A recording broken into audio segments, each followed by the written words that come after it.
Hello friends, Jananayagan படத்தை பற்றின ஒரு அல்டிமேட்டான அப்டேட் பார்த்தீங்கன்னா இப்போ வெளிவந்திருக்கு. ஸோ அதை பற்றி தான் இந்த ஒரு வீடியோவில் நம்ம பார்க்க போகிறோம். அதுக்கு முன்னாடி நம்ம சேனலை இன்னும் சப்ஸ்கிரைப் பண்ணலாம், சப்ஸ்கிரைப் பண்ணிக்கிங்க. வாங்க வீடியோக்குள்ள போகலாம். ஜனநாயகன் படத்தோட ஷூட்டிங் பார்த்தீங்கன்னா விறுவிறுப்பாக நடந்துட்டு வந்த நிலையில இப்போ கேவிஎன் புரொடக்ஷன் தயாரிப்பு நிறுவனத்தோட ஐடி ரைடு பிரச்சனை போயிட்டு இருக்கிறதுனால படத்தோட ஷூட்டிங் பார்த்தீங்கன்னா இப்போதைக்கு தள்ளி வச்சிருக்கிறதா ஏற்கனவே நம்ம பார்த்திருந்தோம். இந்த நிலையில ஜனநாயகன் படத்தோட ஷூட்டிங் பார்த்தீங்கன்னா இன்னும் 25 டேஸ் தான் பாக்கி இருக்கு அப்படிங்கிற மாதிரியும், இந்த ஒரு 25 டேஸை கம்ப்ளீட் பண்ணிட்டா நம்ம தளபதி விஜய் அவர்கள் அதுக்கப்புறம் முழு நேர அரசியல் களத்துல இறங்க போறாரு அப்படிங்கிற மாதிரி இப்போ ஒரு தகவல் வெளிவந்திருக்கு.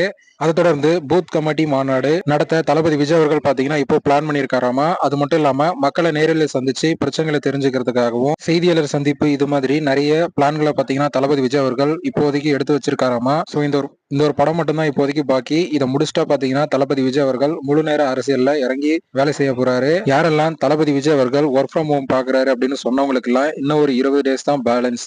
சோ அதுக்கப்புறம் பாத்தீங்கன்னா தளபதி விஜய் அவர்கள் மக்களை நேரில் சந்திக்கிற வேலையை தான் பார்க்க போறாரு. ஓகே ஃப்ரெண்ட்ஸ், இந்த ஒரு தகவல் பத்தி உங்களோட கருத்து என்ன அப்படிங்கறத கமெண்ட்ல சொல்லுங்க. இந்த வீடியோ பிடிச்சிருந்தா லைக் பண்ணுங்க, ஷேர் பண்ணுங்க. இது போன்ற தளபதி பத்தின அப்டேட்களை தெரிந்து கொள்ள நம்ம சேனலை சப்ஸ்கிரைப் பண்ணி சப்போர்ட் பண்ணுங்க. அடுத்த ஒரு வீடியோவில் பார்க்கலாம்.